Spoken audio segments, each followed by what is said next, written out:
Bismillahirrahmanirrahim. Assalamualaikum warahmatullahi wabarakatuh. Nama saya Muhammad Rizwan bin Zulkarnain. Nombor matrik saya 20BS 02015. Baik, sekarang ini saya ingin menerangkan tentang pengenalan pada pembentangan ini, iaitu dalam pembentangan ini kami ingin menerangkan tentang satu tokoh usahawan daripada zaman Nabi Muhammad SAW dan juga satu tokoh usahawan pada zaman kini, iaitu zaman Nabi Muhammad SAW Talha bin Ubaidillah, dan pada zaman kini adalah Tan Sri Mukhzani Mahathir. Dalam penerangan ini kami akan menerangkan tentang biodata mereka, perjalanan hidup mereka ketika ingin menjadi seorang usahawan, akhlak yang diterapkan dalam diri mereka ketika ingin menjadi seorang usahawan, dan juga sumbangan mereka dengan masyarakat dan kekayaan mereka. Okey, baik. Bismillahirrahmanirrahim. Assalamualaikum warahmatullahi wabarakatuh. Nama saya Daniel Ashraf bin Sazali. Nombor matrik 20BS 02014. Okey, baik. Pada hari ini insyaAllah saya akan menerangkan tentang tokoh pada zaman dahulu, iaitu Talha bin Ubaidillah. Okey, baik. Kita pergi kepada slide yang pertama, iaitu biodata Talha bin Ubaidillah. Okey, baik. Kita pergi pada nama dia, iaitu Talha bin Ubaidillah bin Osman bin Amru bin Ka'ab bin Sa'ad bin Ta'im bin Murrah bin Ka'ab bin Luay. Beliau dilahirkan di kota Mekah pada tahun ke-27 selepas tahun gajah, atau pada 597 Masihi. Beliau berasal daripada Bani Ta'im, keturunan yang sama dengan Abu Bakar As-Siddiq. Beliau juga adalah antara 10 orang sahabat yang dijamin masuk syurga oleh Nabi Muhammad SAW. Gelaran beliau adalah Muhammad, Abu Muhammad, iaitu gelaran kerana anak sulungnya yang sentiasa soleh dan mengamalkan amalan solat sunat. Seterusnya adalah gelaran Talha Al-Khair ataupun Talha Al-Jud dan Talha Al-Fayyad kerana sikapnya yang dikenali sebagai baik hati. Slide seterusnya, Talha adalah asalnya orang bukan Islam. Kemudian beliau telah masuk Islam pada usia beliau 16 tahun. Kemudian beliau dilatih menjadi ahli perniagaan ketika beliau masih kecil lagi. Kemudian beliau mengikuti semua perang yang disertai oleh Nabi Muhammad SAW ketika beliau sudah memasuki Islam. Kemudian beliau juga sudah berkahwin, iaitu mempunyai 2 orang isteri yang bernama Saudah binti Auf dan Baibah binti Kharijah. Kemudian beliau mempunyai 14 orang anak, iaitu 10 lelaki dan 4 perempuan. Iaitu 10 lelaki adalah Muhammad As-Sajjad, Imran, Isa, Ismail, Ishaq, Yaqub, Musa, Zakaria, Yusuf dan Yahya. Kemudian 4 orang anak perempuan beliau pula ialah Aisyah, Ummu Ishaq, Sya'bah dan Maryam. Beliau juga terkenal dengan sahabat yang paling kaya di antara sahabat-sahabat lain. Kemudian beliau meninggal dunia akibat lemparan lembing beracun di dalam perang Jamal pada bulan Jamadil Akhir tahun 36 Hijrah. Okey, baik, kita pergi pada perjalanan hidup Talha, iaitu pertama perjalanan bersama Abu Bakar dan seorang rahib. Okey, ceritanya bermula ketika Talha berada di Busra di atas tujuan perniagaan. Beliau bergerak di dalam rombongan. Kemudian datanglah seorang rahib kepada rombongan tersebut. Kemudian rahib itu bertanya, "Wahai peniaga-peniaga sekalian, adakah di antara kalian lahir di tanah haram Mekah?" Kemudian Talha menjawab, "Aku." Lalu bertanya lagi seorang rahib itu, dia kata, dia tanya, "Adakah Muhammad telah muncul?" Talha menjawab, "Siapakah Muhammad?" Kemudian lalu menjawablah seorang rahib ini, dia kata, beliau adalah seseorang yang lahir di tanah haram juga. Kemudian beliau merupakan anak kepada Abdullah bin Abdul Muttalib. Kini beliau akan berhijrah ke tanah yang banyak pohon dan banyak hasil pertanian. Kemudian rahib itu berkata kepada Talha, "Pergilah kau kepadanya dan meninggalkanlah rombongan ini." Lepas tu Talha berkata, "Baik, aku akan pergi mencari Muhammad ini dan meninggalkan rombongan ini." Kemudian daripada itu Talha meninggalkan rombongan tersebut dan terus mencari Rasulullah SAW, iaitu Nabi Muhammad. Kemudian sementara perjalanan beliau mencari Rasulullah, beliau berjumpa terlebih dahulu dengan Abu Bakar As-Siddiq yang telah memasuki Islam. Kemudian Abu Bakar menerangkan kepada Talha tentang Islam, tentang wujudnya Islam, tentang apa itu Islam. Kemudian Talha berasa yakin dengan Islam, dan akhirnya Abu Bakar membawa Talha berjumpa dengan Rasulullah SAW dan mengucapkan kalimah syahadah. Lalu Talha telah memasuki Islam. Kemudian hal ini diketahui oleh ibunya Talha, dan beliau sangat marah kerana anak beliau masuk Islam.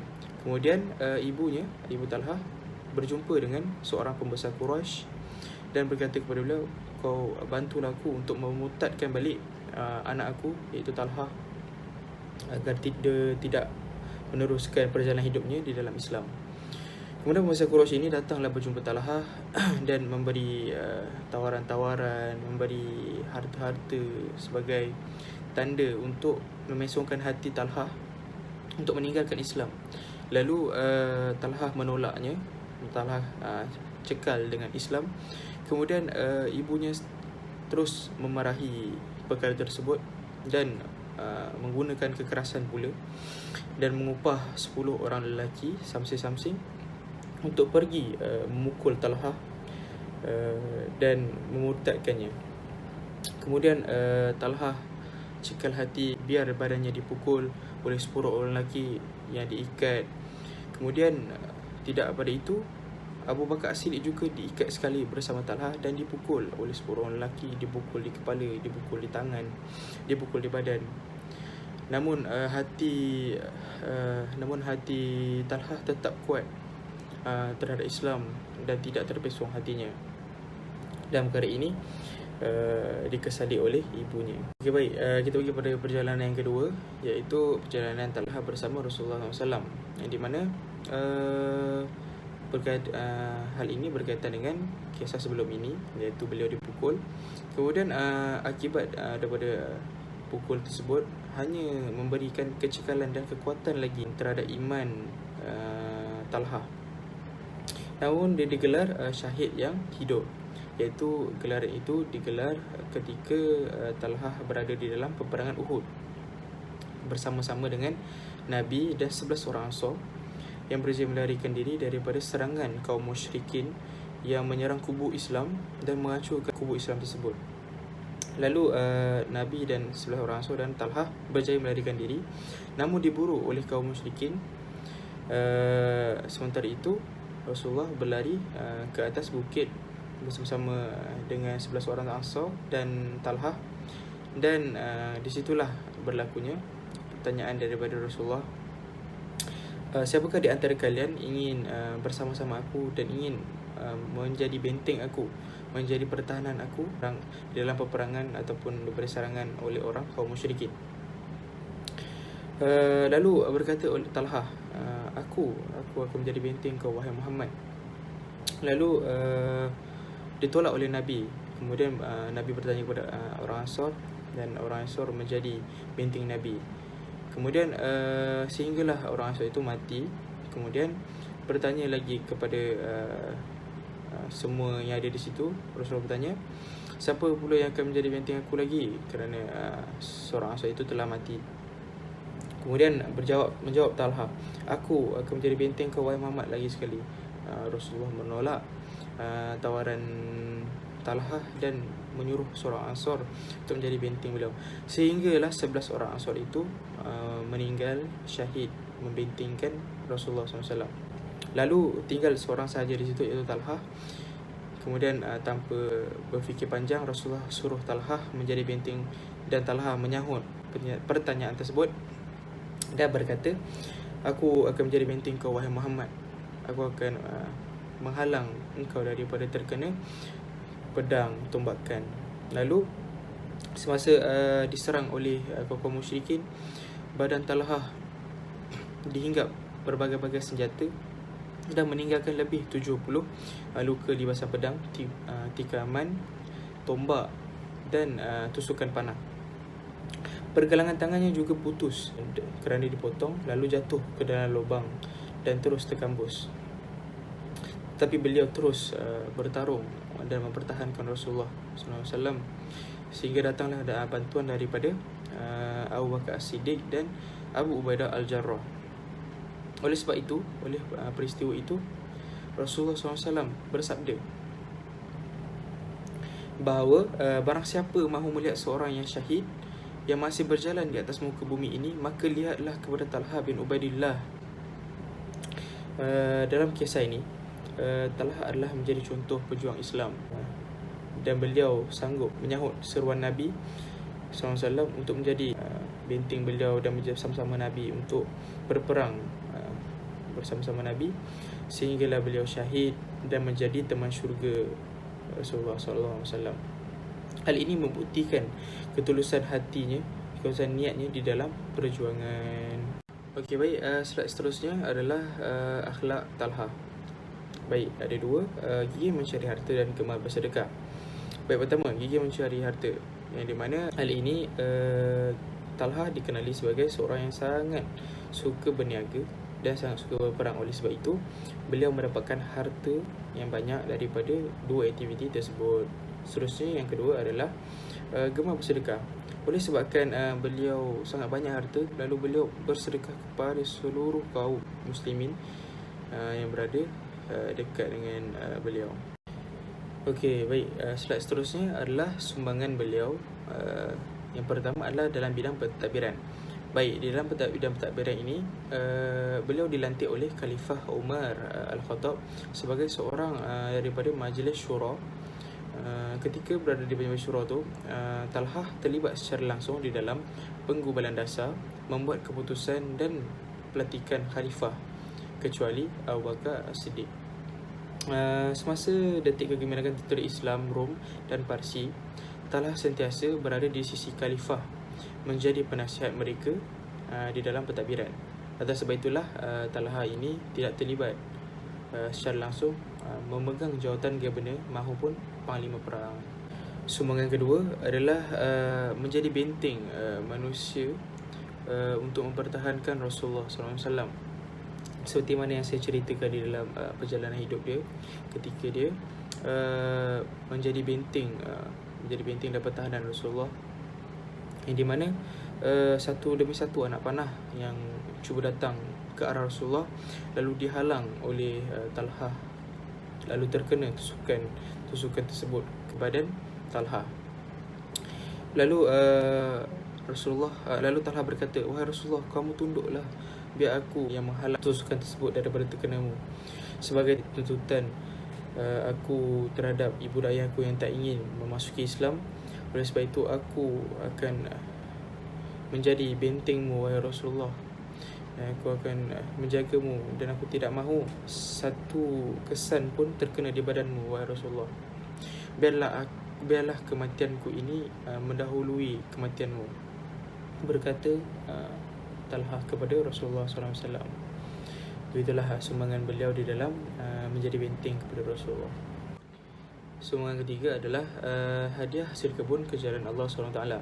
Hal ini disebabkan beliau ingin terus khusyuk dalam beribadat kepada Allah SWT. Beliau sanggup menghadiahkan kebun tersebut ketika di mana sesudah solat beliau berjumpa dengan Rasulullah SAW dan berkata, "Wahai Rasulullah, aku ingin hadiahkan kebun ini fi sabilillah." Sepanjang hidupnya, Abu Talha ini sentiasa berpuasa dan berjihad di jalan Allah SWT. Dikatakan beliau tidak pernah berbuka puasa sehinggalah waktu raya sahaja, iaitu waktu pagi itu yang diharamkan berpuasa. Lalu selepas pagi itu beliau terus berpuasa semula sehinggalah berjumpa raya tahun akan datang. Pada zaman pemerintahan Sayyidina Osman bin Affan, Abu Talha ni mengambil kelengkapan beliau untuk keluar berperang. Lalu anak-anak beliau berkata, ayah sudah tua, ayah dah tak larat, biarlah kami yang keluar berjuang di jalan Allah." Lalu Abu Talha menjawab dan membacakan ayat Allah SWT yang bermaksud, Pergilah kamu beramai-ramai untuk berperang di jalan Allah, sama ada dalam keadaan kamu ringan ataupun berat, iaitu sama ada kamu mudah bergerak ataupun susah nak bergerak. Dan berjihadlah dengan harta benda dan jiwa kamu pada jalan Allah untuk membela Islam. Yang demikian amatlah baik bagi kamu jika kamu mengetahui. Di dalam surah At-Taubah ayat 41. Abu Talha berkata kepada adaknya, aku ingin melaksanakan semua perintah Allah saat aku kuat maupun aku lemah. Begitulah kuatnya semangat juang sahabat demi mempertahankan Islam dan menegakkan agama Allah SWT. Oleh sebab itu, semangat juang Talha sangat tinggi di dalam mempertahankan agama Islam ini. Baik, slide yang terakhir untuk Talha, iaitu kekayaan beliau.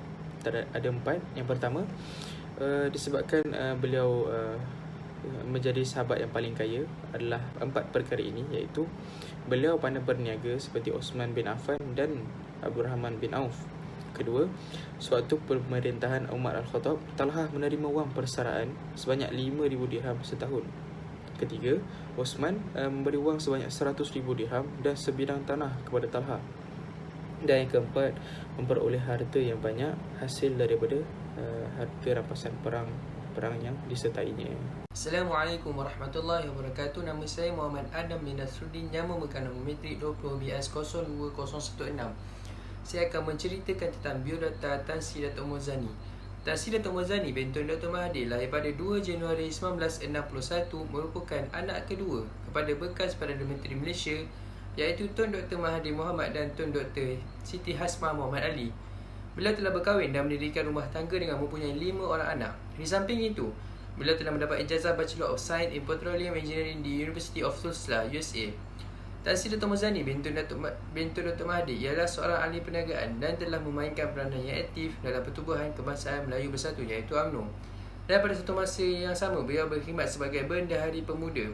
Beliau juga adalah seorang perwakilan UMNO dalam salah satu kawasan di Kedah. Akan tetapi, beliau telah tidak aktif politiknya. Kemudian, beliau mengikuti jejak langkah ayahnya iaitu Tun Dr. Mahathir untuk keluar daripada UMNO selepas 22 tahun sebagai ahli UMNO di cawangan Sungai Layar. Beliau juga memiliki perniagaan gas dan minyak. Tun Sri Dato' Mozani juga telah disenaraikan sebagai orang ke-11 terkaya di Malaysia oleh Forbes dengan nilai harta kekayaannya iaitu 3.81 juta ringgit Malaysia pada tahun 2014. Yang seterusnya, akhlak ketika menjadi usahawan. Tan Sri Dato' Mozani telah mula menunjukkan minat terhadap bidang petroleum ini sejak dari kecil lagi. Semangat dan minat terhadap bidang ini dapat kita melihat melalui latar belakang pendidikan yang dimiliki oleh beliau. Akhlak ketika menjadi usahawan yang boleh kita contohi pada Tan Sri Dato' Mozani ialah sikap ingin tahu dan ambil tahu. Ini adalah satu sifat yang amat penting bagi seorang yang ingin bergelar usahawan. Contohnya, beliau memiliki kecenderungan untuk mengetahui hal yang belum diketahui sebelumnya dengan dilantik sebagai ahli lembaga pengarah Sapura Kencana Petroleum sebagai pengarah bukan eksekutif, bukan bebas dan naik pengerusi. Kemudian beliau juga adalah ahli jawatan imbuhan Sapura Kencana Petroleum. Tambahan pula dengan sifat ingin tahu dalam dirinya membuatkan beliau merasakan beliau perlu membuat penyelidikan yang lebih jauh untuk mengembangkan perniagaan yang telah dipeloporinya. Selepas itu, akhlak ketika menjadi usahawan adalah dengan berdisiplin dan tidak mudah mengalah. Sebagai contoh, Tan Sri Dato' Mozani telah bersusah payah untuk mencapai kejayaan yang beliau miliki. Dengan bersemangat, beliau menyambung pelajarannya dan telah berjaya mendapatkan ijazahnya di University of Tulsa, USA. Tambahan pula, beliau menubuhkan sebuah syarikat dan beliau sentiasa mempelajari dan menambahkan ilmu yang baru dengan memperbanyakkan belajar daripada syarikat-syarikat yang berada dalam aliran yang sama dengannya. Selain itu, akhlak yang mesti dimiliki oleh seorang individu usahawan ialah proaktif. Seorang yang memiliki sifat ini mesti akan mendatangkan manfaat kepada perniagaannya kerana seorang itu akan bertindak aktif dalam menghadapi persaingan kerana persaingan yang merupakan adat dalam satu perniagaan. Sifat proaktif ini juga sangat memandang berat akan tanggungjawab yang dipikul dan selalu memberi tumpuan dalam melakukan suatu perkara. Sifat ini dapat dilihat dalam diri Tan Sri Dato' Mozani yang memberikan komitmen sepenuhnya dalam perniagaannya petroleumnya, dan di atas komitmen yang diberikan oleh beliau menjadikan lama-kelamaan telah menaikkan statusnya dalam perkongsian perniagaannya sehingga beliau dilantik menjadi sebagai ahli lembaga pengarah Sapura Kencana Petroleum. Baik, sekarang ini saya ingin menerangkan tentang sumbangan Tan Sri Mozani Mahathir. Baik, yang pertama adalah beliau ini sering berkongsi ilmu perniagaan dengan pelajar-pelajar universiti di Malaysia. Salah satu universiti yang dia pernah pergi adalah iaitu di Universiti Putra Malaysia. Beliau ini berkongsi pengalaman dia naik dan turun beliau semasa dalam dunia perniagaan. Dan beliau juga membuka soalan kepada pelajar-pelajar di universiti tersebut untuk bertanya kepadanya, dan dia menjawab dengan sangat baik dan informatif. Baik, yang kedua adalah beliau pernah dilantik sebagai pengerusi lembaga pengarah Maxis Berhad.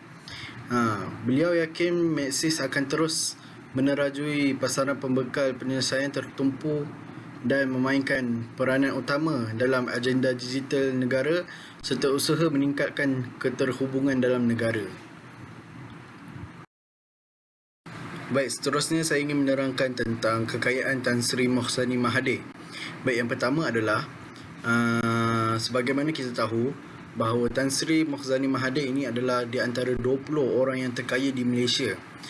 Dan kecana petroleum yang beliau operasikan sudah disenaraikan sebanyak kekayaan yang sebanyak 1.075 bilion pada tahun 2010. Yang kedua adalah pada tahun 2014, beliau ni sudah disenaraikan di antara 10 individu terkaya di Malaysia oleh Malaysian Business dengan jagaan nilai harta sebanyak 4.22 bilion, menjadikan beliau orang Melayu kedua terkaya selepas ahli perniagaan terkenal iaitu Tan Sri Said Mukhtar Al-Bukhari. Akhir sekali, kesimpulannya, daripada penerangan di atas, jelaslah bahawa dalam menciptakan nama sebagai seorang usahawan yang berjaya, kita seharusnya memiliki sifat-sifat yang akan menjadi penggerak kepada diri untuk mencapai sehingga tahap itu. Sifat ingin tahu dan ingin mempelajari sesuatu yang baru amatlah penting dalam membawa seorang usahawan itu dari tangga bawah hinggalah ke tahap yang paling tinggi. Salah satu kata yang selalu menjadi pegangan kepada tokoh-tokoh usahawan ini ialah, jika anda malas mengambil tahu, maka anda akan ketinggalan dan tidak akan pernah maju. Dan tidak lupa juga akan tidak melanggar peraturan-peraturan yang telah ditetapkan oleh Allah SWT seperti mengambil riba, berjudi dan lain-lain lagi, supaya sentiasa perkara yang dilakukan sentiasa diberkati dan sentiasa menjadi sumber rezeki yang halal bagi setiap usahawan-usahawan di muka bumi ini. Sekian daripada kami. Terima kasih.